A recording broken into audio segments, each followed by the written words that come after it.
अखंड चिंतन विठोबाचे आणि श्रीमद भागवत कथा श्रवणाचा विधी सांगितला. कथा श्रवण विधी. सूतजी महाराज बोलतात, हे शौनकादी ऋषी, प्रथम हे श्रीमद भागवत महर्षी नारदांनी त्यांचे पिता श्री ब्रह्मदेवाकडून श्रवण केलं, बरं का. परंतु कथा सप्ताह विधीचं जे श्रवण आहे ते काय आहे, तर नारदांना ते सप्ताह विधी जी नियमावली आहे ही सनत कुमारांनी सांगितली. सनत सनंदन सनत कुमार यांनी ती विधी सांगितली. का सांगितली याचा अनेक कारण आहे. आणि हे सांगत असताना, सप्ताह विधी सांगत असताना, कारण भक्तिमातेला दोन मुलं आहेत, ज्ञान आणि वैराग्य. पुढे भक्तीने धरली हती, मागे ज्ञान वैराग्य धर्म येती. स्थिर केली आचपळा सिद्धी, सिद्ध आणूनी लावली पंथिका. केले उपकार सांगू मी काय, बापन करी ऐसी माहिती. वृत्त आहे, दोन्ही मुलं अत्यंत वृद्ध आहे. कोण्या आईला वाटतं आपली मुलं वृद्ध असावी? वाटतं तुम्हाला? नाही वाटत. आपली मुलं म्हातारी व्हावीत असं वाटतं का? नाही. भक्ती माता दुःखी आहे, कारण पहिला मुलगा ज्ञानही म्हातारा आहे, वृद्ध झाला, आणि वैराग्य म्हातारा झाला. आई तरुण आहे, परंतु मुलं वृद्ध झाले. नारदाकडे दिली. नारदांनी वेद वेदांत उपनिषद सांगितलं, परंतु फरक पडला नाही. आणि नंतर सनत कुमारांनी जेव्हा सप्ताहविधी सांगितलं आणि भक्ती मातेला श्रीमद भागवत कथा श्रवण केली, आसनं टाकलेली की भक्तीसाठी आसन आहे, दुसरं ज्ञानासाठी, तिसरं वैराग्यासाठी 3 आसनं टाकली. आणि श्रीमद भागवत कथा सप्ताह विधी सनत कुमाराने सांगितलं. ती भक्ती माता तरुण झाली, ज्ञान वैराग्य हे तरुण झालं, आणि ती ज्ञान वैराग्य आणि भक्ती नाचू लागली, नृत्य करू लागली. आपण काही सेकंद ते भजन करू. हरे राम राम राम हरे हरे, हरे राम राम राम हरे. टाळी वाजवा. हरे राम राम राम हरे राम राम हरे. हरे कृष्ण कृष्ण कृष्ण हरे हरे, हरे कृष्ण कृष्ण कृष्ण हरे हरे. हरे कृष्ण कृष्ण कृष्ण हरे हरे. हरे कृष्ण कृष्ण कृष्ण हरे हरे. हरे राम राम राम हरे हरे. हरे राम राम हरे हरे.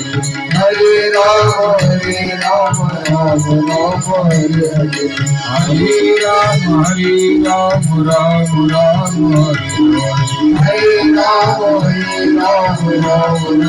हरे हरे. हरे राम राम हरे हरे. हरे राम राम हरे हरे.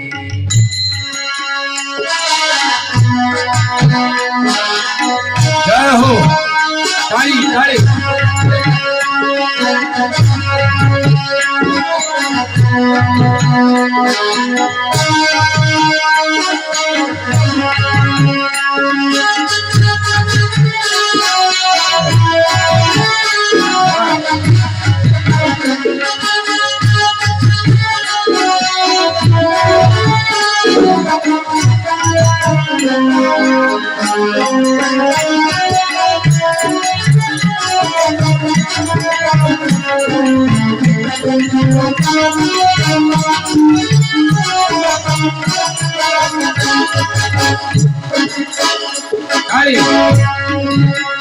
जरा हात मोकळे करा.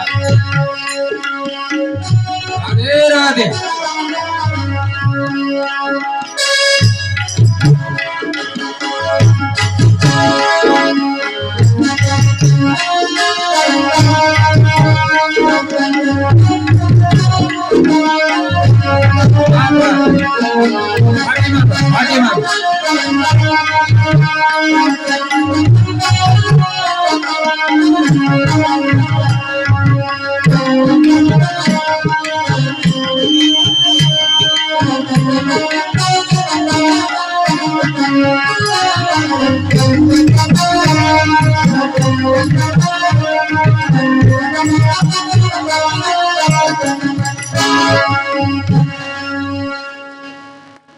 बरं वाटतंय, अशीच चाला वाटते.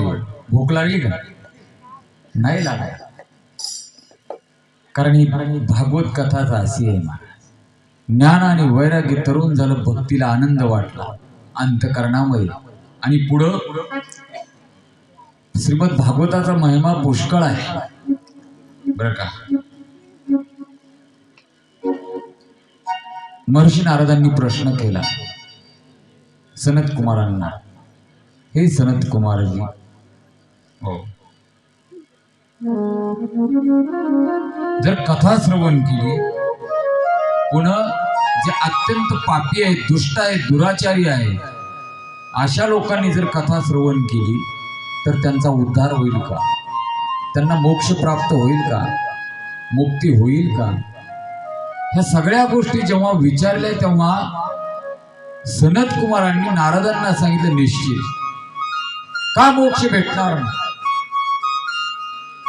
ते पुढल्या श्लोकामध्ये बोलून जातात, इमानवा पापकृतं सर्वदा सदा दुराचार रता विमार्गो क्रोधा विदग्धा कुटिलश्च कामी सप्तायज्ञेनो कलो पुनन्ति. सप्तायज्ञेनो कलो पुनन्ति. कलियुगामध्ये 7 दिवसाची भागवत कथा श्रवण केल्याने कितीही कुटील, पापी, दुष्ट, दुराचारी व्यक्ती पवित्र होतो, पावन होतो, मुक्त होतो, त्याला मोक्ष प्राप्त होतो. याचं उदाहरण सांगितलं धुंदुकारी. आणि भागवत महात्म्य प्रारंभ झाले. धुंदुकारीची कथा जवळजवळ तुम्हाला माहित आहे. थोडस वेळेचं बंधन आहे. धुंदुकारी आत्मदेव आणि धुंदुलीचा मुलगा आहे. त्याच्या जन्माची कथा सर्वांना ज्ञात आहे. आत्मदेव आत्महत्या करण्यासाठी निघाले, कारण हे ब्राह्मण मूळचे, परंतु घरामध्ये पुत्र संतती नाही. बरं, स्वतःला मुलगा नाही, पुत्र नाही. बागेमध्ये जेवढी काही झाडं आहेत त्यांना फळं पण नाही, फुलं पण नाही. एक पसरीमध्ये गाय आहे. गावातल्या वेलतूरच्या लोकांनी दान दिलेली, गोदान दिलेली गाय तिकडे वेत होती. परंतु या आत्मदेवांच्या घरी आली की ती पण वान झाली, तिला पण मूलबाळ होत नाही. काय करावं, मन उद्विग्न आहे. आत्महत्या करायला गेली. वाटेमध्ये साधू भेटले. साधूंनी सांगितलं, अरे आत्महत्या करू नका, आणि ध्यानात घ्या, आत्महत्या ही ब्रह्महत्या आहे. माझ्या शेतकरी मित्रांनो, बांधवांनो, मी पण एक शेतकऱ्याचाच मुलगा आहे. शेती पिकत नाही म्हणून कधी आत्महत्या करू नका. कारण आपण गेल्याच्या नंतर आपल्या घरात पाठीमागे काय होतं याची कल्पना तुम्हाला नाही. आपला मराठवाडा, विदर्भ हा पश्चिम महाराष्ट्रासारखा सदन नाही, पाणी मुबलक नाही. आणि शेती मालाला भाव नाही. सरकार येतात, सरकार जातात, प्रत्येक जण म्हणतं आम्ही करतो, आम्ही करतो, परंतु तुमच्या आमच्यासाठी कोणी काही करत नाही. एक ध्यानात घ्या, भाव नाही, शेती पिकत नाही, म्हणून आत्महत्या हा पर्याय नाही. जीवनामध्ये कधी आत्महत्या करायची नाही. अरे तुम्ही गेल्याने तुमची धर्मपत्नी आहे, तुमची छोटी छोटी लेकरं आहेत, त्यांना कधी डोळ्यासमोर आणा. समाज एवढा चांगला नाही. काही भागामध्ये आम्ही बघतो लचके तोडतात लोक.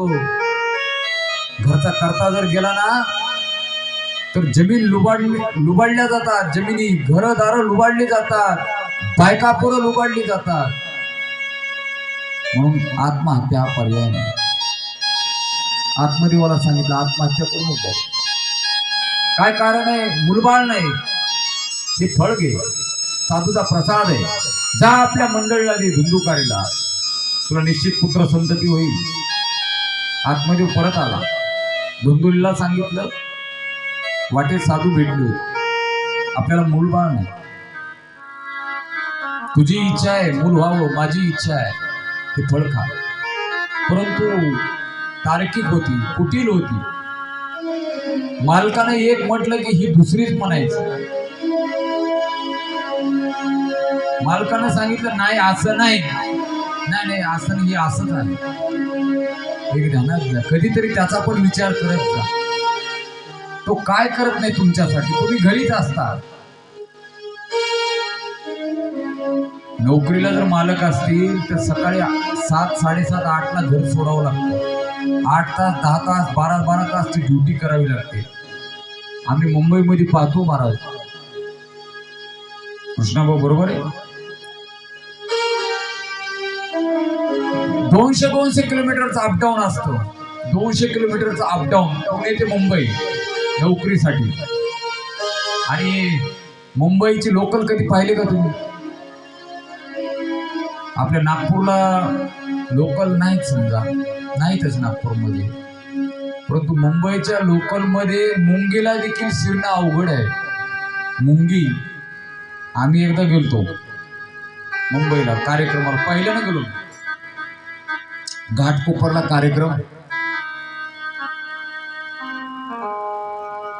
तिथे नियम असा आहे, निम्याच्या वर लोकलचे डबे हे महिलांसाठी आरक्षित असतात. लेडीज फर्स्ट, लेडीज डब्बा, जेंट्सला तिकडे एंट्रीच नाही. परंतु माझ्या लक्षातच नाही आला, तर पहिल्यानंच गेल्यामुळे मी मला एकदा म्हटले बुवाजी तुमची ट्रेन सुटली. आणि तिकडे ते ज्या काही ट्रेन आहेत कोणतीही कुठेही थांबत नाही, ते ठरलेल्या ट्रेन आहेत. फास्ट, स्लो असे ट्रेनचे प्रकार आहेत त्या लोकलचे. म्हटलं आता ही जर ट्रेन गेली तर पुन्हा ट्रेन पण गर्दा एवढा, पाय ठेवायला जागा नाही, एवढी मोठी बॅग कपड्याची. आता आपल्याला सवय नाही, ती पोटाला बॅग नाही तर पाठीला घेऊन चढतात मध्ये. ट्रेन पकडता पकडता जेंट्सच्या डब्यामध्ये शिरण्याच्या ऐवजी मी शेवटी ते लेडीज डब्यामध्ये शिरलो. कुठं? यांच्या डब्यामध्ये. आता हे सामान्य आग्या मोड आहे, हे फक्त तुटून पडू नये. एकदा जर महिला मंडळ तुटून पडले रे पडले. तुम्ही यांचे भांडणं पाहिले का? भांडणं पाणी भरण्याचे, नळावर हातपंपावर होतीत काय भांडणं, नाही तर शेणासाठी ही माझं शेण. खरं सांगा तुमचं आहे का शेण? ते नाही. ही आग्यामोड आहे. जसा मध्ये शिरलो ते माझ्यावर तुटूनच पडले. म्हणजे अरे बाबा तुम्ही इकडे कस काय? म्हटलं काय झालं? अहो म्हटलं लेडीज डब्बा आहे. अहो म्हटलं आता काय करणार, मला घाटकोपरला जायचंय. नाही म्हणे उतरा. आता उतरा कुठं? ट्रेन तर स्पीड घेतलीच ट्रेननं. म्हटलं उतरतो. मग काही बऱ्याचशा भगिनी होत्या, ट्रेननी ओळखलं. म्हटले महाराज तुम्ही पहिल्यानंच आले का मुंबईला? म्हटलं हो. जुना 2000ची गोष्ट, म्हणजे 20-22 वर्ष झाली. नंतर पुढचा भाग आता त्या सोडून विषय. माझा मुद्दा असा चालू होता, तो मालक अपडाऊन करतो कशासाठी? तुमच्या आमच्यासाठी. वडापाव खातो, समोसे खातो. बरीचशी लोक ट्रेन मध्येच भोजन करतात, झोप देखील ट्रेन मध्ये घेतात, घरी येतात रात्री. नवी मुंबईला 1.5-2 तासाचा प्रवास असतो. मुलं बाळ सगळे जेवून झोपलेले असतात, मालकीन झोपलेले असतात. बेल वाजवतो, स्वयंपाक बनवून ठेवलेला 4 पोळ्या गपची पिऊन खातो, झोपतो, पाठ उठून जातो. लेकरांचं दर्शन देखील होत नाही. बऱ्याच लेकरांना आपले वडील कोण आहेत हे माहित नाहीत. मुंबईमध्ये नेमके आपले वडील रविवारी ज्या दिवशी सुट्टी आहे त्या दिवशीच कळतं हे आपले वडील आहे आणि घरात असतात म्हणून. नाही तर बाकीचे 6 दिवस समजत नाही. असं धगधगीचं जीवन आहे. त्यांचा कधी विचार करत जा. आले म्हणजे कधीतरी चहा करून देत जा. सारखी किरकिर किरकिर किरकिर किरकिर करत जाऊ नका.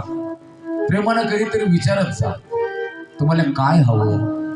अहो ऐकलं का, चहा करू का, नाश्ता बनवू का, असं कधीतरी बोला ना. मकर संक्रांतीला 500ची नाही 5000ची घेऊन येते साडी. चल म्हणते कसली साडी पाहिजे तुला. फक्त आपलं तोंड गोड पाहिजे बस, काहीच नाही. सगळी पगार पेमेंट तुमच्याच हातामध्ये. उलट तुम्हाला हे म्हणणार 1000 रुपये पेट्रोलला दे बरं, माझ्याकडे नाहीत राहिले. हे करून पहा तुम्ही. परंतु ही दोंदुली अत्यंत तार्किक होती. तिने ते फळ खाल्लं नाही, तर्क कुतर्क केले आणि ते फळ गाईला चारलं. माझा मुद्दा इथे चालू आहे. आणि आपल्या बहिणीला सांगितलं का ग म्हटली, असं तुझ्या तर घरी मुलं आहेत. एक झालं की दुसरं, दुसरं झालं की तिसरं. तुझा तर वेल गगनाला गेला. ती म्हटली काळजी करू नको, माझ्याकडे भरपूर लेकर आहेत, मी तुला देते.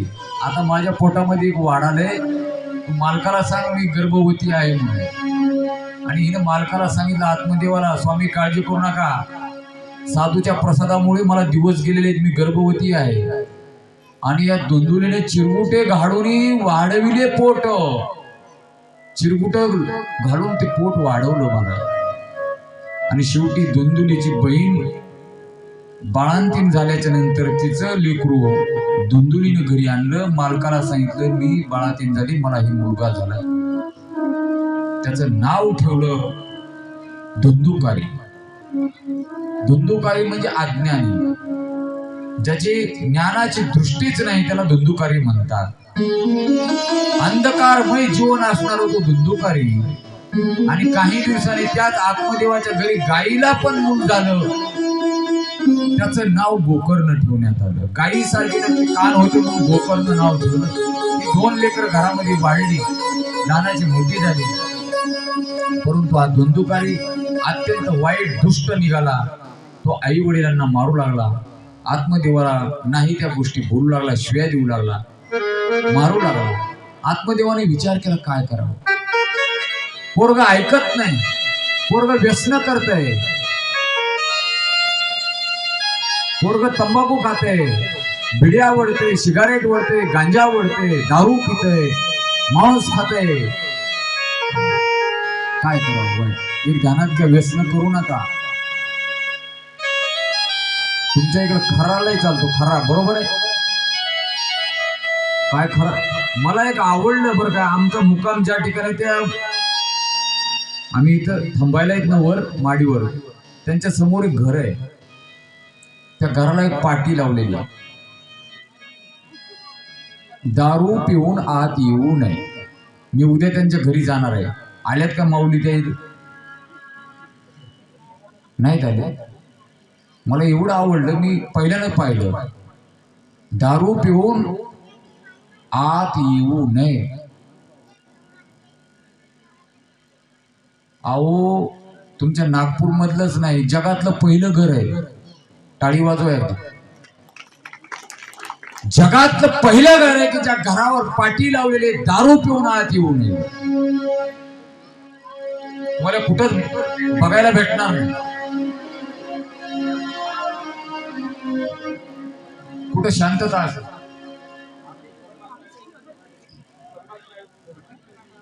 असं नंतर त्याचा विषय होईल. परंतु अशी पाठी कुठं नाही. माझा सांगण्याचा मुद्दा असा आहे, हा धुंदुकारी दुष्ट प्रवृत्तीचा निघाला. शेवटी आत्मदेवाला गोकर्णाने उपदेश केला. आत्मदेव निघून गेले. गोकर्णाने विचार केला, आईला समजावून सांगितलं, परंतु आईनं काही घर सोडलं नाही. धुंदुकारीच्या वैतागाने गोकर्ण महाराज पण तीर्थयात्रेला निघून गेले.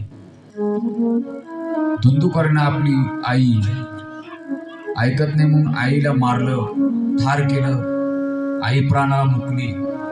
आता घरामध्ये कोणी नाही, फक्त धुंदुकारी आहे आणि त्याची व्यसन.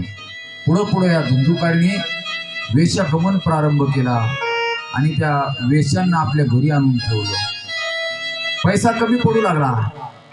दुष्ट प्रवृत्तीचा धुंदुकारी नंतर चोऱ्या करायला लागला, लूटमार करायला लागला, दरोडे टाकायला लागला आणि एक दिवस राज्याच्याच राजवाड्यामध्ये दरोडा टाकून सोनं सगळं लुटून आणलं. शेवटी त्या वेश्यांनी विचार केला, हे जर उद्या उघडं पडलं, आपल्या अंगावरले दागिने जर कोणी पाहिले तर आपल्याला राजा फासावर देईल. म्हणून त्या सबंध वेश्यांनी विचार करून धुंदुकारीला ठार केलं. त्याच्या तोंडामध्ये जळती लाकडं घातली, कानामध्ये लाकडं घातली आणि त्या विहिरीमध्ये टाकून दिलं. वेश्याचे सर्व धन घेऊन निघून गेले. गोकर्ण महाराज भारत भ्रमण करत करत परत आपल्या गावला आले. तुंगभद्रा नदीच्या काठावर असणार हे गाव. आल्याच्या नंतर पाहतात तर काय, आपलं घर वसाड आहे, पडलेलं आहे, पडीक आहे. थोडस सावरासावर केली, मुक्काम करणार डोळा लागला तर आवाज यायला लागला. धुंदुकारी आवाज देतो, ओ हो असं म्हणतात. भूत बोलतात, भूत बोलतात, परंतु माणसं बोलत नाहीत. किती दुर्दैव आहे. घरामध्ये माणसं एकमेकाला बोलत नाहीत. अलीकडे मोबाईल आल्यामुळे तर कोणीच कोणाला बोलायला तयार नाही. बोलायला शिकत जा, बोलत जा. संवाद महत्वाचा आहे. आई वडिलांना बोलत जा, बायकोला बोलत जा, भावांना बोलत जा, जावांना बोलत जा. बोलत चाललं पाहिजे.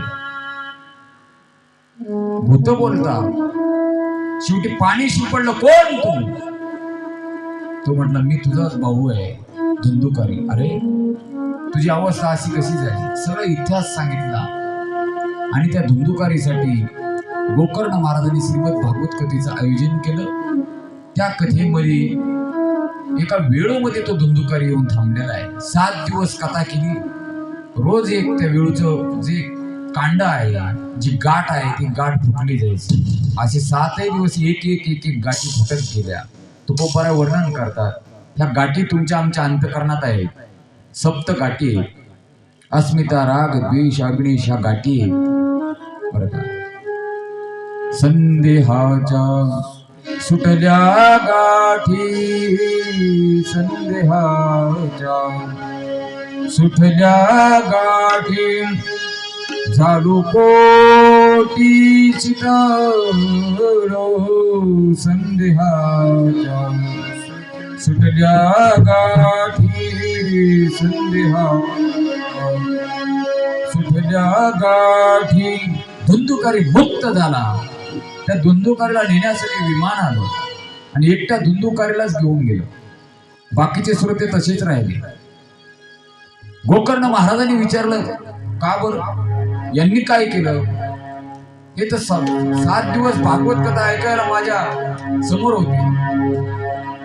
त्यावेळेस विमानातल्या दूतांनी सांगितलं, महाराज श्रवण भेदा, फल भेदा. कथा ऐकायला सर्वजण आहे, परंतु ती कथा कशी श्रवण करावी त्याचा विधी पुढे सांगितलं. कथा सर्व अंगाचे कान करून श्रवण केली पाहिजे. ज्या दिवशी आपण ज्या ठिकाणी बसलो पहिल्या दिवशी, त्याच ठिकाणी आपण रोज कथेला येऊन बसलं पाहिजे. हा कथेचा नियम आहे. पुढे कथेची नियमावली सांगितली. कंकण आहे, हे आज देता आलं नाही बरेच जणांना. हे प्रत्येकांना आपले जे तरुण मंडळ आहे त्यांनी कंकण द्यायचे. आज आरतीच्या टायमिंगला येईल तुमच्याकडे, ते दोरा हातामध्ये बांधून घ्या. आणि कथा श्रवण करत असताना 7 दिवसामध्ये आहाराचं नियम आहे ती पाळली पाहिजे. आहार शुद्धो सत्व शुद्धी, ती नियमावली आपल्या जीवनामध्ये उतरली पाहिजे. युक्त आहार विहार नियम इंद्रियाशी सार, नसावी बासर निद्रा बहु. भाषण आहार चांगला पाहिजे. काय खावं, काय ल्यावं, काय प्यावं. 7 दिवसामध्ये व्यसन केली नाही पाहिजे, स्त्री गमन हे झालं नाही पाहिजे, अशी कथेची विविध नियम आहेत. कथेला वक्ता कसा असावा तर वैष्णव असावा. वैष्णव जन तो तेने कही पीड पराई जाने रे. वैष्णव जन तो तेने कही पीड पराई जाने रे. वैष्णव असावा, त्याच्या गळ्यामध्ये पवित्र तुळशीची माळा असावी. तुळशीची माळा, लोक मोठमोठाली माळा घालतात परंतु तुळशीच्या माळा घालत नाही. गळ्यामध्ये पवित्र तुळशीची माळा घाला, पुढे येणार आहे तुळशीच्या माळा तुमच्याकडे, बर का. पवित्र तुळशीची माळा असावी, त्याला शिंका असावी, शेंडी असावी, गळ्यामध्ये जानवं असावं. तो विद्वान असावा, वैराग्य संपन्न असावा, सत्य बोलणारा असावा. सत्यम ब्रूयात प्रियम ब्रूयात. साच आणि मवाळ, मिथिले आणि रसाळ हे शब्द जैसे कल्लोळामृताचे, असा तो असावा, अशी नियमावली आहे. आणि जमलं तर एकच टाइम भोजन करून कथा श्रवण करावी आणि वक्त्यांनी कथा सांगावी. बरेचसे नियम आहेत, सगळे सांगत नाही. असा कथेची ही नियमावली आहे. अशी ही श्रीमद भागवत कथा 7 दिवस आपण या ठिकाणी ऐकणार आहोत. आजच्या शुभ मुहूर्तावर दशमीच्या कालखंडावर कथा प्रारंभ झालेली आहे. दशमीची तिथी अत्यंत पवित्र आहे. उद्या एकादशी आहे. एकादशी दररोजच्या जीवनामध्ये एकादशीचं एक अलौकिक महात्म्य उद्याच्याला सांगणार आहे. उद्या सकाळी 8 वाजता कथा प्रारंभ होणार आहे. आणि माझी दुसरी एक महत्वाची सूचना आहे. हा कथेचा सभामंडप आहे. सभामंडपामध्ये येत असताना चप्पल कोणी आणू नका. जे चप्पल आहे ते बाजूला, गेटच्या बाजूला ठेवून द्या. आणि शक्यतो कथेचे असे नियम आहे की कथेमध्ये एकमेकाला बोलत जाऊ नका. उठून जाऊ नका. परत येऊन बसायचं, उठून जायचं असं होऊ नये. बरोबर निम्मी बाजू करा. या बाजूला म्हणजे माझ्या उजव्या बाजूला महिला राहतील आणि डाव्या बाजूला पुरुष मंडळी राहील. ज्यांना बसण्याची अडचण आहे त्यांना बसण्यासाठी खुर्चीची व्यवस्था या ठिकाणी चेअर्स ठेवलेले आहेत, त्यावर तुम्ही बसू शकता, बरं का. आणि थोडंसं समोर बसत जा. कथेमध्ये बसल्या बसल्या कोणी खरा खाऊ नका. आलं का लक्षामध्ये? मावा, खरा या गोष्टी खाऊ नका. आणि काही होत नाही. तुम्हाला अगोदरच गुडघ्याचे प्रॉब्लेम आहेत.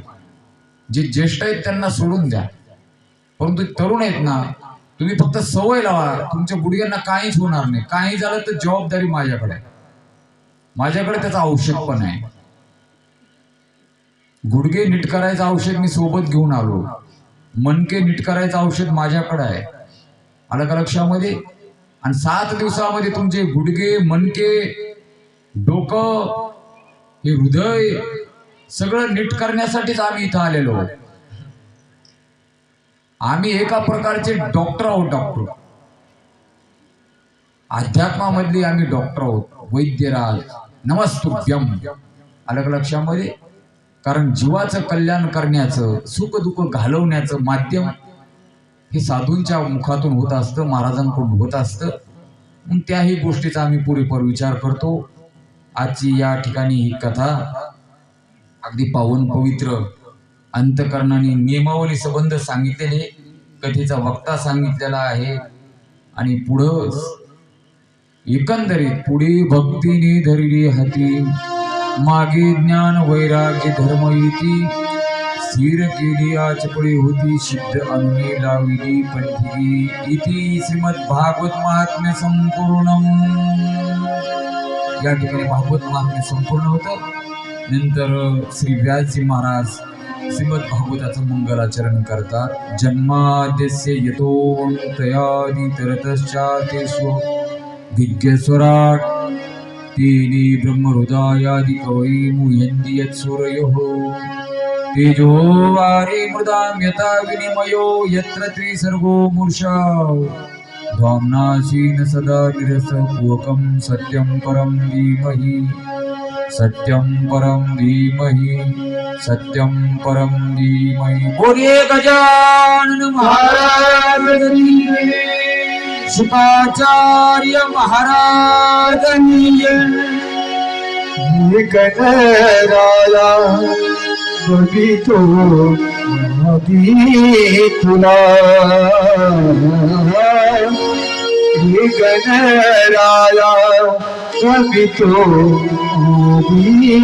तुला गणराया बघितो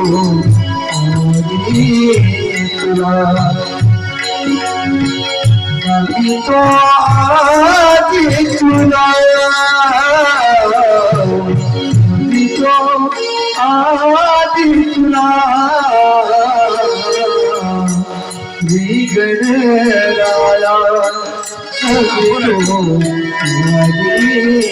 तुला गणराया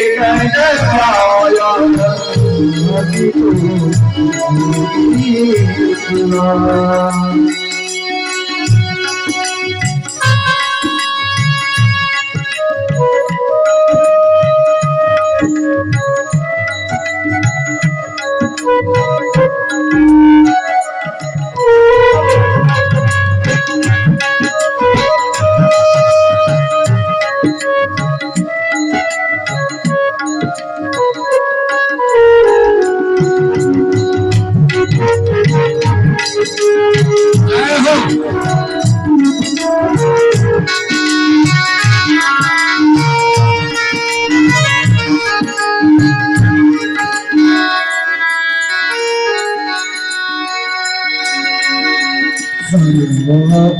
सर्वादी से दूर कर तुझी सर्वादी से दूर कर तुझी मीरा बातला मीरा बातला गणराया तो तुला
श्री गजानन महाराज की जय। या ठिकाणी मंगलाचरण झालेले, गणेशाचे आगमन या ठिकाणी झालेले आहे। या ठिकाणी वाचेला विश्राम देतो। वेळ बरीचशी झालेली आहे, तुम्हाला 10 मिनिट म्हणता जवळजवळ 1 तास तुमचा घेतलेला आहे। तुम्हाला पण कळालं नाही किती वेळ झाली, परंतु असो, या ठिकाणी मंगलाचरण जन्मादेशी यथा या श्लोकावर आपण थांबू। उद्या सकाळी 8 वाजता भागवत कथेला प्रारंभ होणार आहे। सर्वांनी वेळेवर यायचं आणि सूचनांचं पालन करायचं। आरतीसाठी जेवढ्यांना शक्य आहे आपापले जोडीदार घेऊन यायचे, दुसऱ्याच कोणी घेऊन येऊ नका बरं का। हा, नसेल तर ती पंचायत माझ्या मागे लावून देतात। वाटलं तर सिंगल राहा, काही अडचण नाही, परंतु आरतीसाठी शक्यतो सर्वांनी उपस्थित लावायचं, आपलं ताट घेऊन यायचं। ज्यांना ज्यांना आरती करायची, रोज संध्याकाळी आरती करण्यासाठी आपलं आपलं ताट, आरती हळदी कुंकू तांदूळ अक्षता या सगळ्या घेऊन यायच्या. या ठिकाणी आरतीची व्यवस्था होईल उद्यापासून. अनेक काही सूचना आहेत. जी संयोजक मंडळ आहे तेही अधूनमधून तुम्हाला सूचना देतील. जी बसण्याची आपली लेंथ आहे ही अगोदर दुरुस्त करून घ्या. बाकीच्या ज्या काही गोष्टी आहेत ते आपण आता उद्यापासून तुम्हाला नित्यनेमाने पुढं मार्गदर्शन केलं जाईल. आता याच ठिकाणी अधिक वेळ न घेता माझ्या वाचेला विश्राम देतो. बोला हरई नमः, हरई नमः, हरई नमः, हरई नमः. आरतीचं ताट घ्या. आरती उठा ना. श्री कृष्ण गोविंद हरी मोरारी हे नाथ नारायण. श्री कृष्ण गोविंद हरी मुरारी. भजन करा जरा. एक मिनिट लागेच करू. श्री कृष्ण गोविंद हरी मुरारी विनाथ नारायण वासुदेव. टाळी टाळी. हा.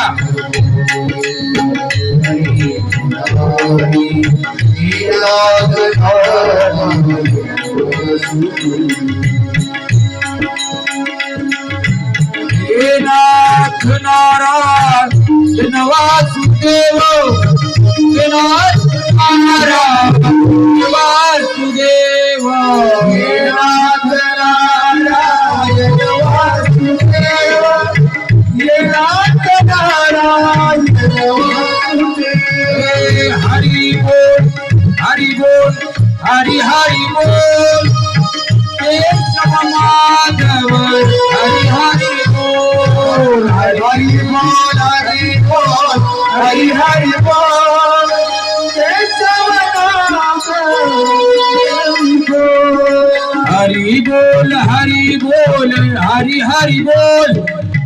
केशव माधव हरि हरि बोल, हरि बोल, हरि बोल, हरि हरि बोल.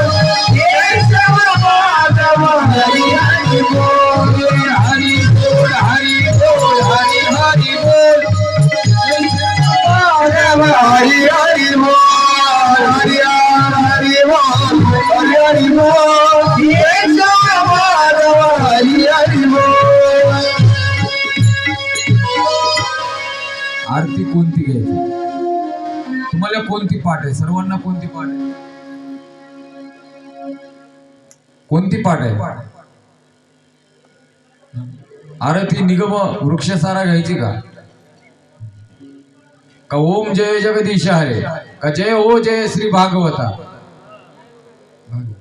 जय हो जय श्री भागवता. आरती करू जय श्री भागवता. आरती करू श्री सुख मुनि परम भक्ति नाना बलि गाई जय हरि चरिता. आरती करू भगवत. जय जय श्री भागवता. आरती करू भगवता. वेद से मधुर स्वाद रसी आत्माराम मुनि सकल शिव निधानी जन सुफल. महाकरणी हरणी भजन धरणी जीवतिका. आरती करू भगवता. जय जय श्री भागवता. आरती करू भगवता. व्यासाची मोदी साधक हरी गुण गाऊ शास्त्र पुराणे मुकुट मुनी परमाभूमी सहनशीलिता भाविक भक्ता उदार दाता मोक्ष तत्वता धीमाता आरती करुण भगवंता जय हो जय श्री भागवता आरती करुण भगवंता जनो मानस लीन द्वादश धूपानि निर्मल भक्ति जन भरिता विहरे हरिओ लोक सुखमयी संतति जगति सेव निरमणि रसपीता आरती करुण भगवंता जय हो जय श्री भागवता आरती करुण भगवंता अपार महिमा ग्रंथाचा भगवेदा गुरुनाथा कीर्तनकाराचा देवा गरीब संत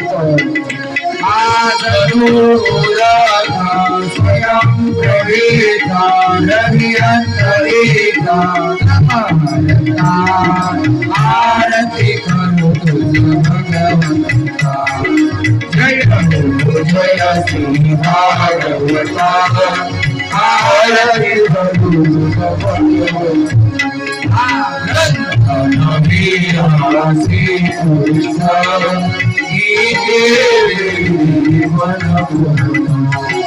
अनन्य होता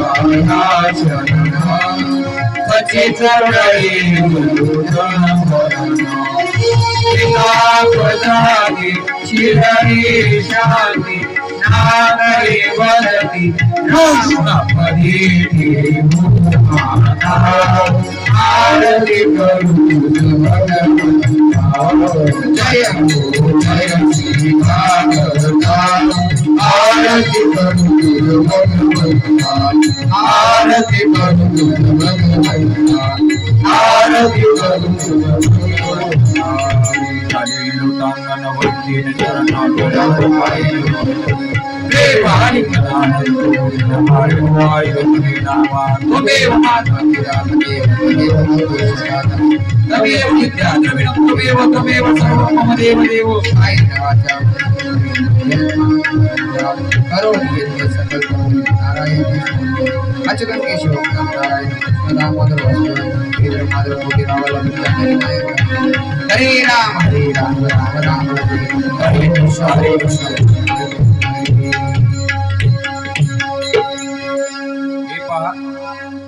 संयोजक मंडळी जे कार्यकारी मंडळी आहे आरतीचं ताट आणि त्याच्यामध्ये कापुराची रोज आरती असावी एक सर्वात शेवटी अक्षदाचं नियोजन ठेवायचे 2 टोपले ठेवायचे अक्षदा सर्वांना पोहोचल्या पाहिजे शेवटी आला लक्षामध्ये दुसरी आणि कथा आरंभ झाल्याच्या नंतर गंधाचं नियोजन करायचं मला गंध इथं गंध व्यासपीठावर लावून जेवढे भाविक मंडळी आलेले आहे एक महिलाकडे 2 ताई ठेवा छोट्या छोट्या आणि इकडं जेंट्स कडे 2 तरुण ते गंधाचं नियोजन झालं पाहिजे ह्या सूचना तुम्ही लक्षामध्ये घ्या आणि रोज अक्षता झाली पाहिजे अलंकापुरी पुण्यभूमी पवित्र येथे नांदतो ज्ञानराजा सुपा तया आठविता महापुण्यराशी नमस्कार पुंडलिका वरदे हरिहर श्री पंढरीनाथ महाराज की जय ज्ञानेश्वर महाराज जगद्गुरु तुकाराम महाराज की सद्गुरु जोग महाराज की जय। छत्रपती शिवाजी महाराज की जय। हर हर महादेव। बजरंग बली श्रीमद् भागवत महापुराण शुकाचार्य महाराज की जय। जय श्री श्याम। भारत माता के अपने अपने माता पिता के धन्यवाद। रामकृष्ण हरी। उद्या सकाळी 8 वाजता हे उद्या सकाळी 8 वाजता रामधून, सकाळी 6:30 वाजता आपली रामधून येणार आहे। रविवार MACV ऑफिस ते बावणे ठेकेदार ते गुरु चाचरेकर ते प्रदीप कारेमोरे ते सुनील खोबरागडे, गंगामाता मंदिर ते बस स्टॉप वरून मंडपात येईल। याची सर्वांनी नोंद घ्यायची। सर्वांनी वेळेवर संबंध कार्यक्रमाला उपस्थिती लावायची।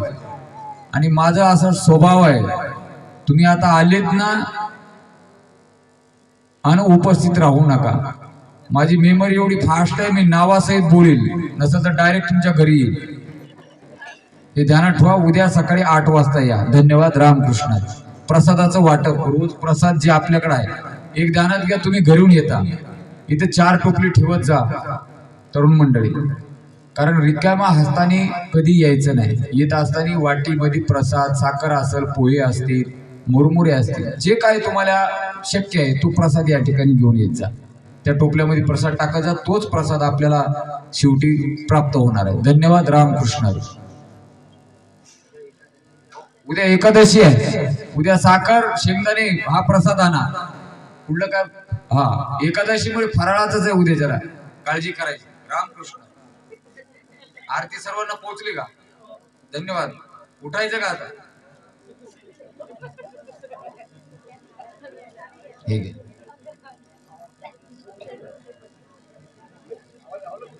आमचं कुठं गेले ते रेकॉर्डिंग वाले? बंद करा ना 1-2